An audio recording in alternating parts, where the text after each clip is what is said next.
everyone. We are recording. This is a session on exploring your relationship to money. So I'm excited to share. So I'm just going to get into it. Actually, let me go back one more. Exploring your relationship to money today. This is going to be about looking into stories that we might have about money and about how we ourselves relate to money. We're going to talk about what factors are at play, what comprises the structure of your relationship to money. And then we'll end with some ideas for how you can work with your clients and help them explore their relationship to money. So why am I here talking to you about this? Well, a little bit of my background and training is I am a financial planner. I'm a money mindset coach. Pretty much if it relates to money, I have probably explored it in some way. I practice as a certified financial planner, but I also trained with this amazing group called The Trauma of Money. And this is also a plug because their book, The Trauma of Money, written by Chantel Chapman, who is the kind of founder of that, this book was just launched today. So if you're interested in learning more about what we talk about on this session, go and buy it, make a comment. We want this to be on like the New York Times bestseller list because like I truly feel so passionate about the information in this book. And you're going to be getting a taste of some of what I learned in my 12-week training with The Trauma of Money. Like what you can see here, it says mapping compassionate pathways to healing financial trauma and disempowering financial shame. And so the thing about this too, I think people don't quite understand is your financial trauma, it may not be because of some adverse experience you had with money itself, but instead any trauma that happens in our life, we can then learn, whatever we learn to cope with that trauma, we can then learn to cope with money in a similar way. So I'll explain more about this as we keep going. But what do I do specifically in my work and what do you maybe do is I can deduce it to I expand possibilities for clients by sharing my expertise and having a neutrality towards their money. And so often what happens when people are doing financial planning for themselves is they can get caught up in their own emotions with it. And it's really nice to have a neutral third party to just guide them and give them advice. And of course, it's nice to have that neutral third party be someone who is trained in finance, knows the financial systems. And then I kind of take that one step further by having a trauma-aware perspective that's informed with the inequity in those financial systems too, and just can bring more compassion to whatever my client needs help with. And that's what I hope for anyone who's listening today who practices as a financial planner or accountant is you can start to think about how to make your service even more trauma-aware, even more compassionate. So yeah, that's what I do. Okay. I don't know, Alina, if you're seeing someone in the waiting room, but I let them in. Yes. Okay, great.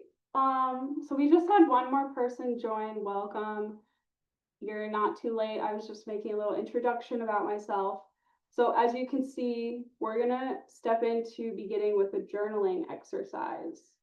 And if you don't have a pen and paper next to you, maybe try and get one now with this time.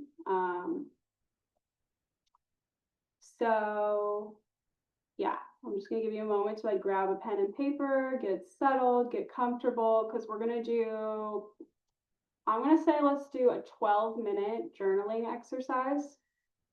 And what you're gonna journal on is you're gonna write a letter to money as if it was a person. So you could start that by saying like, dear money, hey money, you know, and then go on to write a letter. So does anyone have any questions for me before we do this? Great, no questions. All right, I'm gonna set my timer And if you're watching this on replay, I encourage you to do this in real time and just start journaling. So let's see. I have started the timer. You can begin.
Oh, Katie, there's a question in the chat in case you, okay, cool.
About 1 minute left. Just finalize your thoughts.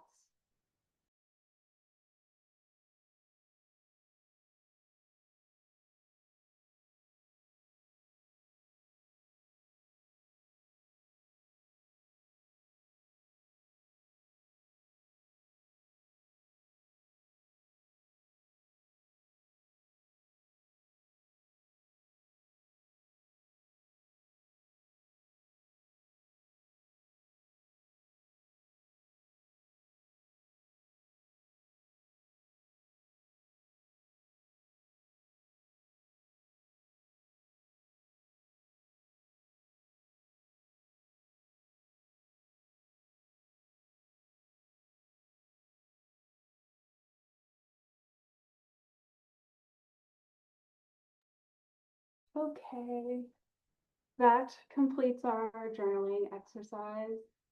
Um, so we'll shift into having a little discussion about what came up in that. I also was writing a letter to money. I mean, I've obviously done this exercise before, but it's something that you could come back to again and again because it's useful to kind of check in with your sentiment towards money. But I'm curious what came up for some of the people here if you feel desire to share. So does anyone want to share? Do we stop sharing the screen for a minute? Oh, Or- yeah. Mhm.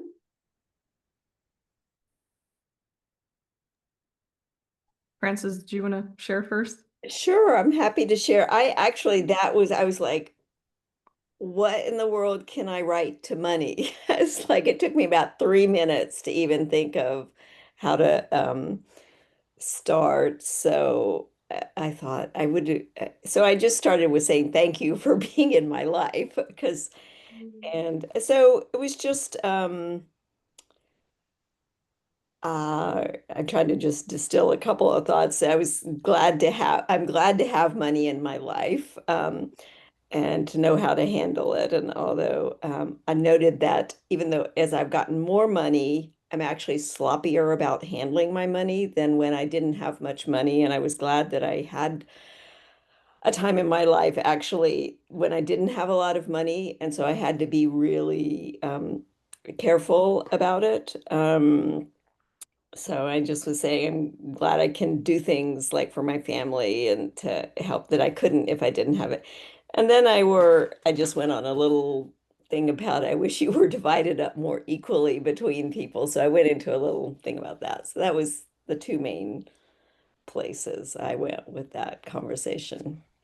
That's really beautiful. That's It so, actually was fun after I was really resistant, Katie. I was is like, that it? oh God, I Is it, was. did you notice like a feeling? That's what I was curious about. Is like, why did money come up so kind of in a way that was difficult for you to write to it? Was it because it doesn't have a personality or like why was that hard? I don't know. I think I just thought, what do I have to say to money? I sort of thought if I didn't have money, I'd probably have more to say than now in my life. I do have money.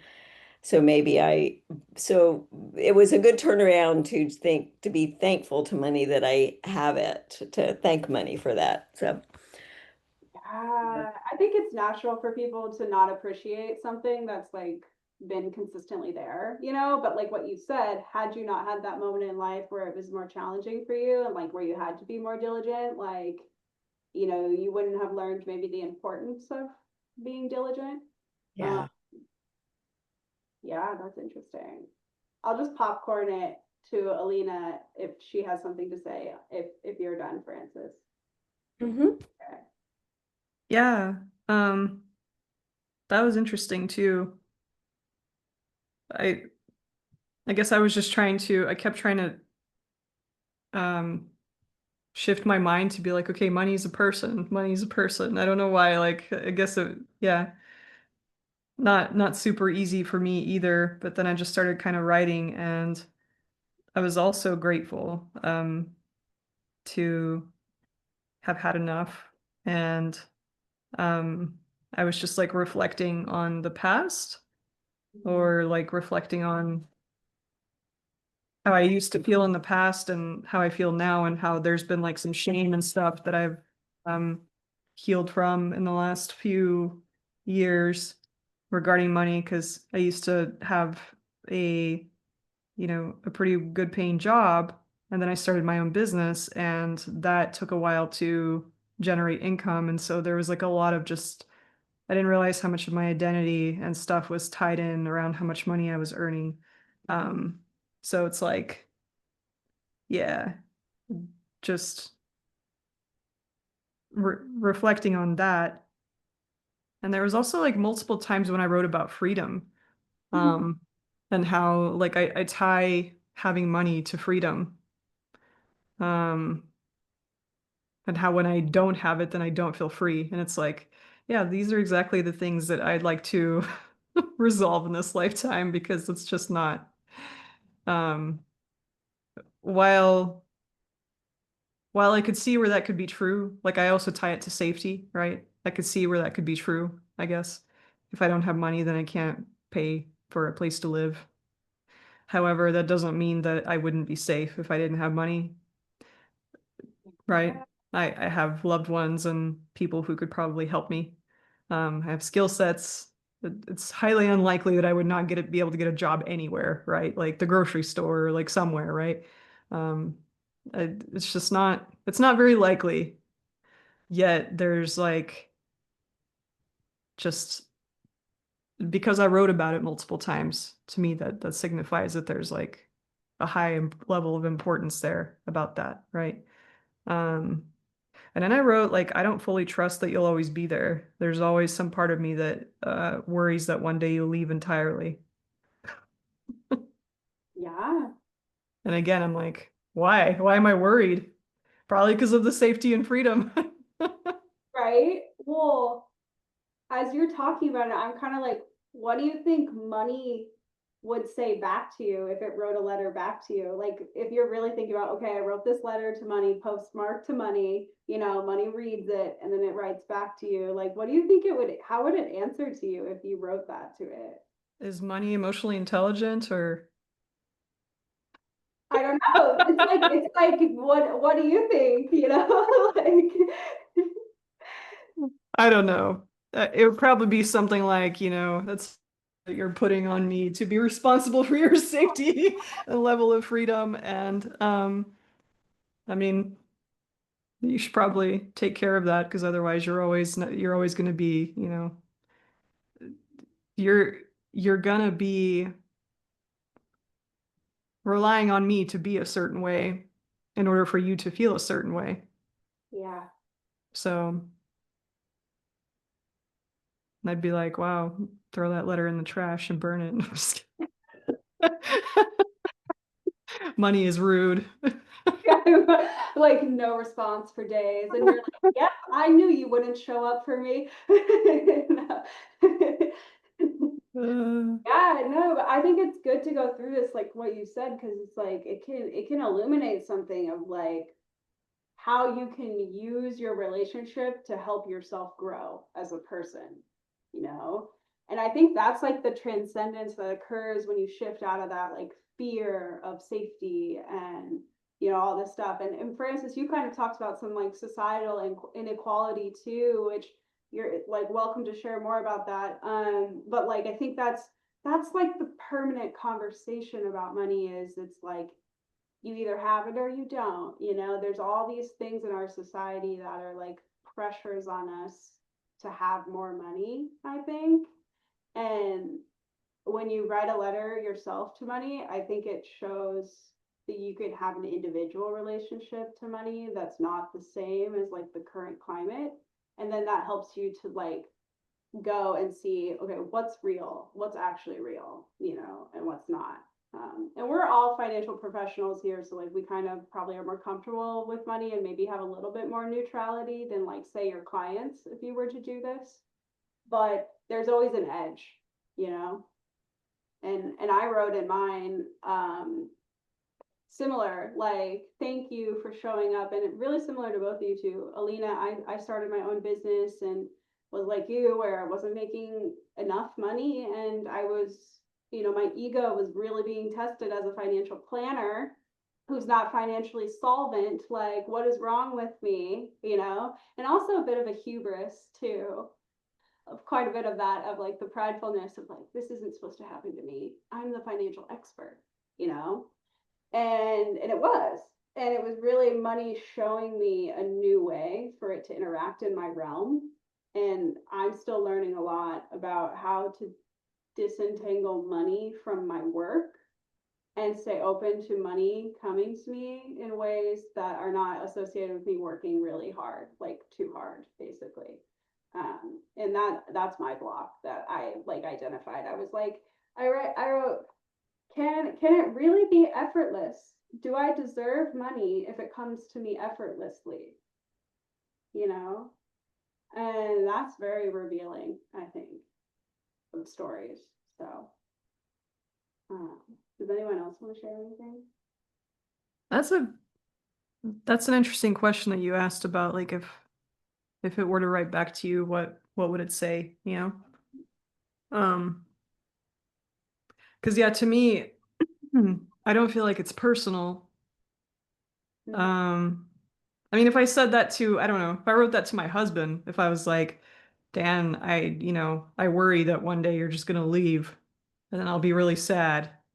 It's like, I don't know how he would respond. He'd probably be like, yeah, I mean, I'm gonna die one day or something, or like, I don't know, or I don't know. Things happen, right? And at the end of the day, I mean, if he wrote that to me, let's just do it easily, like, because I can at least speak for myself. If he wrote that to me, I would be like, man, yeah, I hear you. Losing a loved one sucks, and also, I don't know, it's also part of life.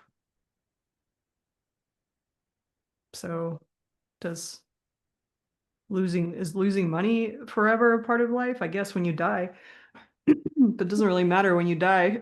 You're not going to take it with you. Right. Well, I feel like what this is exploring is like, does money have like an inherent personality that is like ubiquitously true for all people? Does it have, because everyone has what is called like money stories, and maybe you guys know what a money story is, but basically it's just whatever your narrative is around money and what's true with money.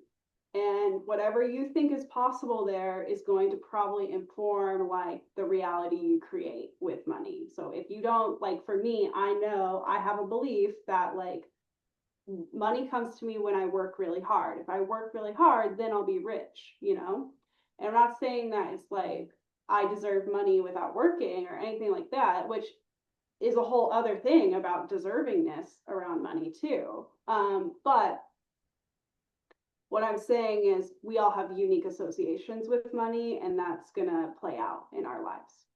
And it is going to have material consequences. And that's why I love working with money so much, is it literally is just this currency that we like make all of our decisions, and like freedom. I can't remember which one of you was talking about freedom, but I mean, I think you both brought up themes of freedom. Like Francis, you're like, I'm free to give to my family. I'm free to have, free time with my family. So many people don't feel free with their relationship with money, and maybe, Francis, I don't know if this is something that came up for you, is like maybe a guilt or something about like, wait, I can be free, but other people in the system aren't free, and why is that the narrative that we have with money?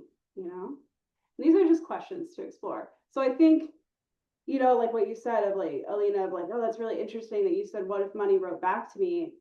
I think it just reveals that money is whatever we want it to be. Like, it starts there with whatever we project onto money of what we think it is unconsciously, and then we can bring more awareness through these exercises, and then we can be more like, what do I consciously want money to be in my life? And then from there start doing financial planning type of things, or do your business planning, Yeah, and to like a large degree, your perception of, I don't know, whatever you're afraid of or worried about or whatever can change. Like if I genuinely, if I genuinely worry about money just disappearing, that means that that's always somewhere running in the background in my subconscious mind. Like a constant worry, which generates a level of stress, which generates, which keeps, it basically takes up energy, energy that could be directed towards something else like creativity or love or compassion or presence or peace or whatever, right? And um I mean, I think it could serve us to take a look at some of these perceptions and see if we can transform them. Yeah, yeah. In our personal life too, and I think people can, like, the argument against this is like, well, what does it really matter? Like, okay, yeah, you could do the manifestation things around money and all of that, but that doesn't change all this systemic harm that's happening, and I get that. But I do think that the change has to start with you. Like, if you don't see a reality where it's possible for the system to change, then like, how can the system change? And yeah, there's just so much work that we can do with ourselves with money too. So anyway, Francis, I know you've been on mute. Do you have anything more you want to say before? Yeah, go ahead. No? No, I think no, thank you for the opportunity though. This is great. This has been really quite fascinating. Right, yeah. Okay, I'm gonna go back to sharing my slides and um yeah, bring more context to this conversation. So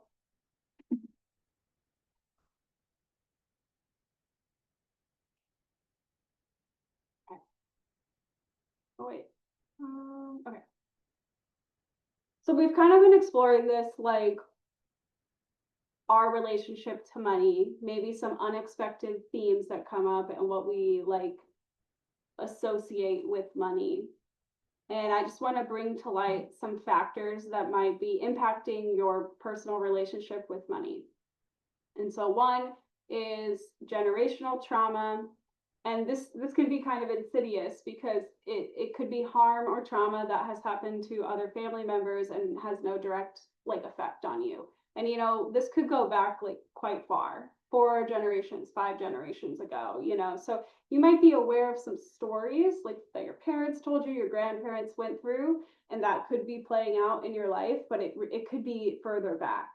And so when we think about, oh, like, why is this coming up? Maybe it's related to generational trauma and some experience that like your grandparents had. Like this could be like if your, family has a history with slavery or being victims in the Holocaust or with, resettlements or something like that. I think there was a ton of trauma that happened probably to anyone, even if you weren't affected by those things, but especially like that kind of stuff. So the next thing it could be is relational trauma. And I kind of spoke about this in the beginning, that your relationship to money, your level of security that you feel with money could be related to the level of security you feel in general with people that you trust in your life. So this is in the intimate relationships, like partnerships, like friendships, your relationship with your job or coworkers. If you've had any big trauma in those ways, or even small things that make it difficult for you to trust in people or something, that could be playing out in your relationship to money too. And I thought that was super interesting. So like if you know your level of attachment, like through the attachment styles, like secure, anxious attachment, avoidant attachment, that could be your relationship to money too. Okay, the other thing that impacts our relationship to money is systemic trauma. And this is another thing, once again, there's people who are directly harmed by systemic trauma. And this is like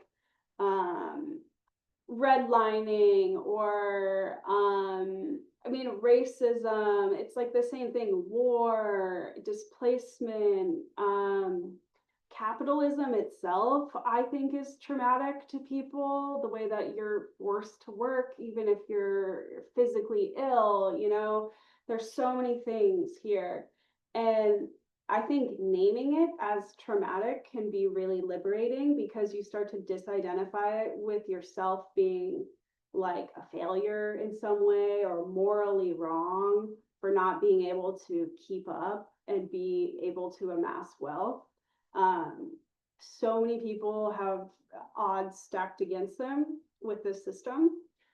And even if you were that person that kind of had all got dealt the card with everything in your favor, you can still be impacted by guilt with this, or shame or unworthiness, or just all of it in this system is this feeling of if it's capitalism, there's scarcity, and if there's scarcity, there's always this us versus them kind of thing. I need to protect myself, because if I don't, someone's going to take it, you know, and that still is traumatic.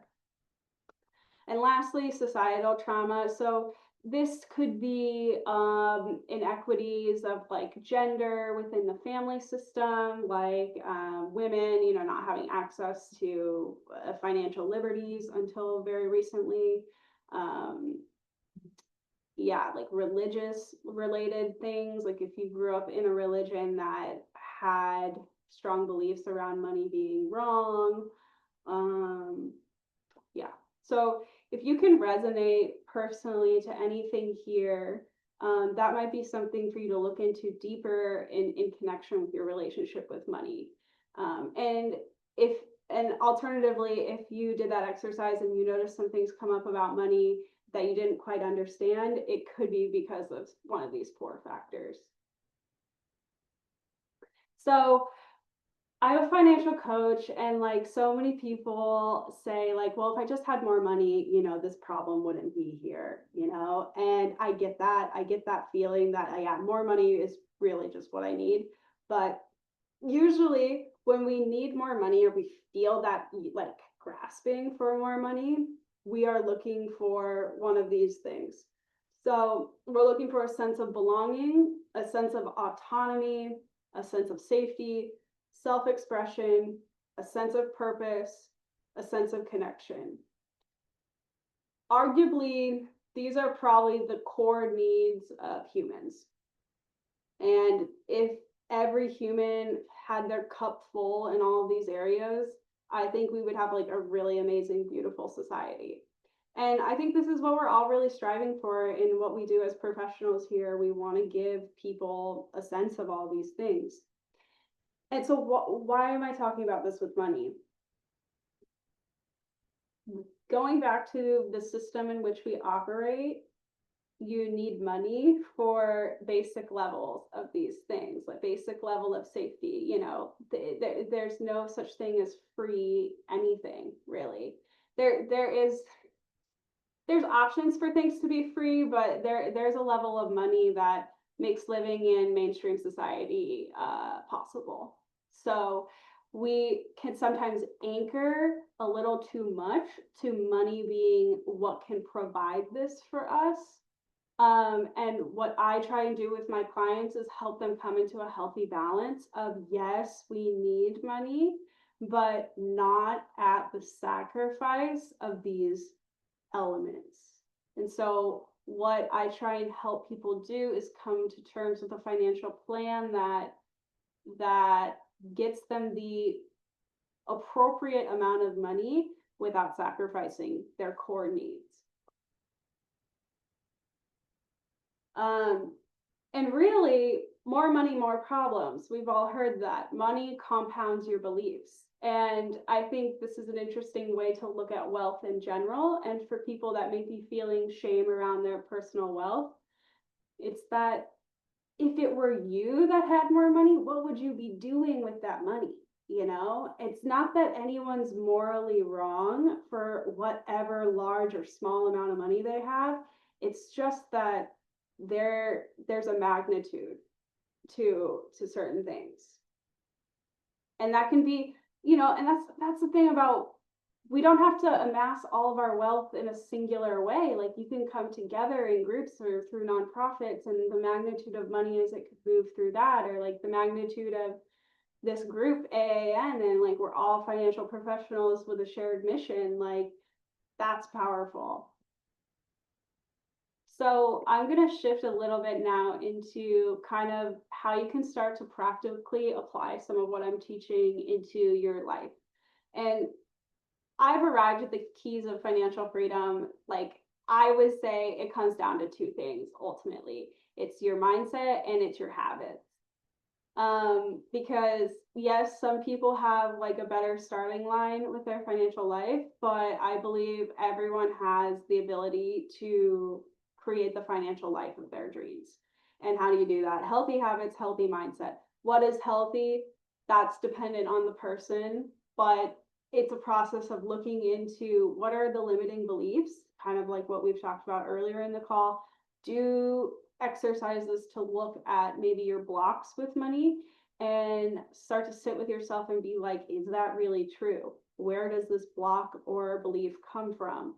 How is this block or belief serving me right now? And then maybe start to open up to an expansion of what do I need now? And then healthy habits, like, you know, Frances talked about this of like she was in a period of time where like she had to be more diligent with her money, and it's like that those habits like of diligence, okay, maybe she doesn't need to be so strict with her money, but she still needs to be diligent throughout no matter her financial stage, you know, because if no one was looking at the money, what if someone stole it, you know, like that kind of thing. I know you're fine though, Frances, but anyway, so how do we do this? I kind of just spoke a little bit about it. The financial healing process is you identify a dominant money story, and then you start to disidentify with that story. You can do that by saying, hey, like this isn't me. This is actually factors of the patriarchy, capitalism. Oh, this is because I come from a bloodline that went through, you know, betrayal. I come from people that have never been able to rest safely. It's okay for my nervous system to not feel safe in that. Okay, so you disidentify it, and then you start to realize, oh, it's not like this is true, you know, like, okay, that was real and that's what happened, but I don't have to believe this to be true anymore. I can write a new story. I can say it is safe for me to rest and receive money. And then learn strategies that support your unique financial situation. So like, I'll just use myself in this. So if I want to rest and receive money, like that means maybe for my lifestyle, I need to be putting a long-term plan in to build passive income, you know? And so maybe I put more investment in my energy and time to think about what passive income not only provides for me, but aligns with my values and isn't, you know, part of an extractive economy, you know? And one way that I have done that actually is I own a home. I have 2 bedrooms. I don't need to sleep in both bedrooms, obviously. So sometimes I let people stay with me, and I offer them very flexible arrangements, and then they're able to provide for me either financially or in some other way that meets a core need. Yeah, so that's how you do it. And it truly is unique to your situation.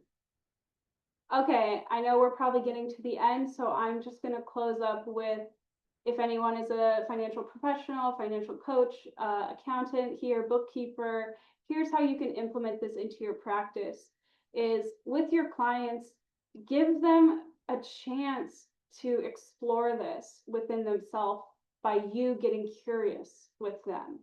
And I'll give you some questions to ask at the end, but that could be a good way, like in an introductory call or maybe once a year, to walk them through an exercise of journaling, maybe just 30 minutes, where you really get to know them better.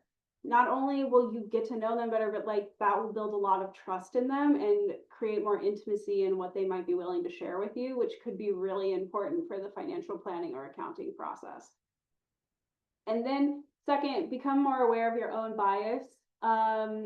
it's just, we can't see what we can't see. And if you're taking proactive steps to look at yourself, you're only going to be able to help your clients and create a more trauma aware practice. Remain compassionate, stay compassionate to yourself. I recognize, like, we're not therapists. This might not even be an interest of you, but first take care of like what your own needs, have your own boundaries of what kind of space you're willing to hold with your clients. And then from there, if you're taking care of, be compassionate with them. It really means a lot to them.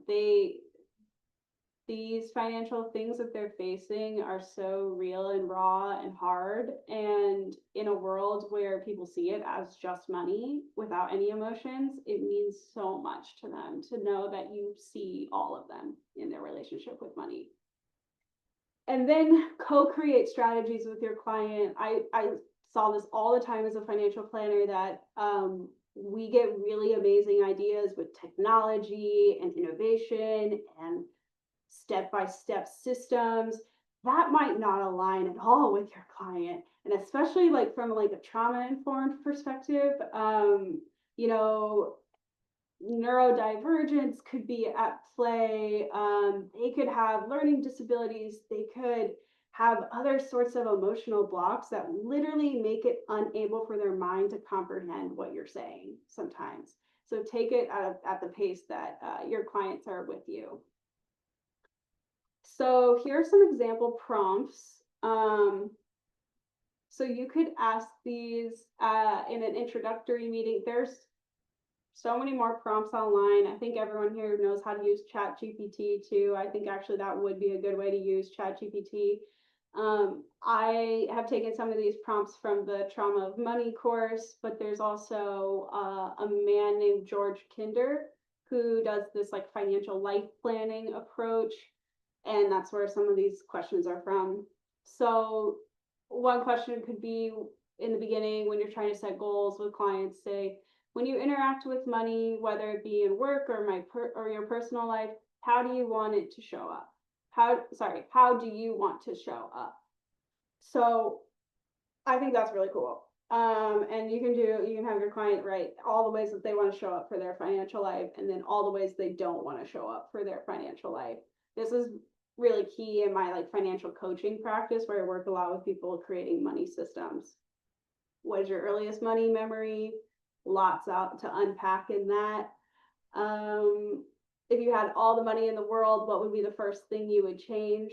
That's a really interesting. I think people kind of first go to thinking of what they would change in the world, but I think it's most interesting to see what would change in your life. Oh, would you keep working your job? Would you move? What would you do with that money? So if you're enjoying this conversation too, definitely answer these questions yourself. Okay. And then as your clients start to have beliefs come up, you can play such an important role because they see you already as someone that they trust. They've hired you already because there's something about you that they know that there's something you can teach them. But by bringing more of this awareness to, it might be their beliefs. It might not be that they are bad with money or like they're morally wrong. That's why they're not listening to your advice. It might be because they're caught up in like a belief cycle. You can potentially be a mirror or just someone to help shine a light on what might be going on in their mind.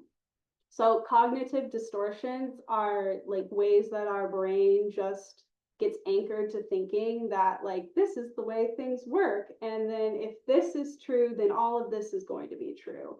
And you can see if someone has a distortion there and then all the following beliefs that come after the distortion, it's like you're talking to a brick wall. And so you might notice that they're caught up in a cognitive distortion, like say all or nothing thinking. So they might be like, because I'm not making any money now with my business, I'm never going to make any money ever with my business. It's going to be impossible. Another thing I see a lot is labeling. So like my clients feel as though they've made a mistake, like maybe they forgot to pay their taxes on time or something. I mean, it is kind of a mistake, but they see, oh, I'm bad. Like I'm dumb. I'm dumb with money. So Katie, I need you to do this for me. And that's something I try and reflect back to them. It's like, hold up. You are not dumb. It is just a one-time thing. Now we're learning, you know.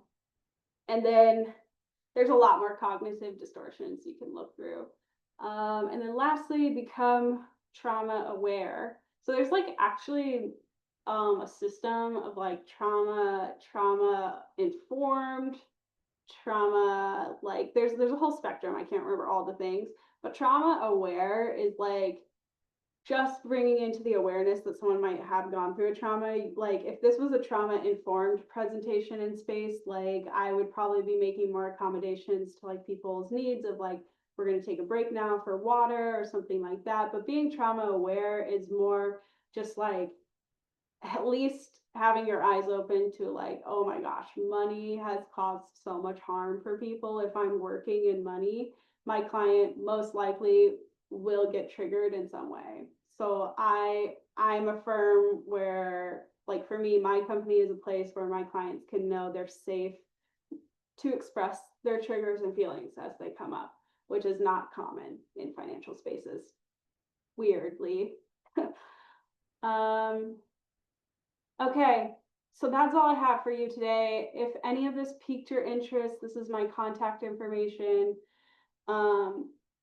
I can help you in some way.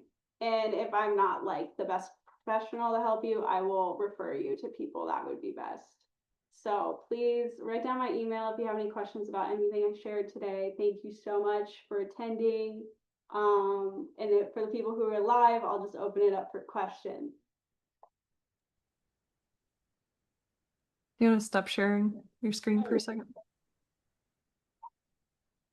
That's a great photo of you, Katie. I love it. Thanks. The whole thing. Thanks. It was fascinating. Thank you. Of course. I was just, oh, go ahead. No, you go ahead, Alina. I was just thinking about, it's been a while since I've had a conversation with like a financial client, but like if I could picture myself back when I was doing accounting work, maybe not in the very first meeting, unless I had that as like a practice to ask some of these questions, which I think would be pretty cool. But like once I built up a relationship with them, so where they kind of trust me, I could think of many situations where people would just blurt stuff out. And at the time, I wasn't really aware of any of this, and I might have recognized what they said, but I never really went any further with that.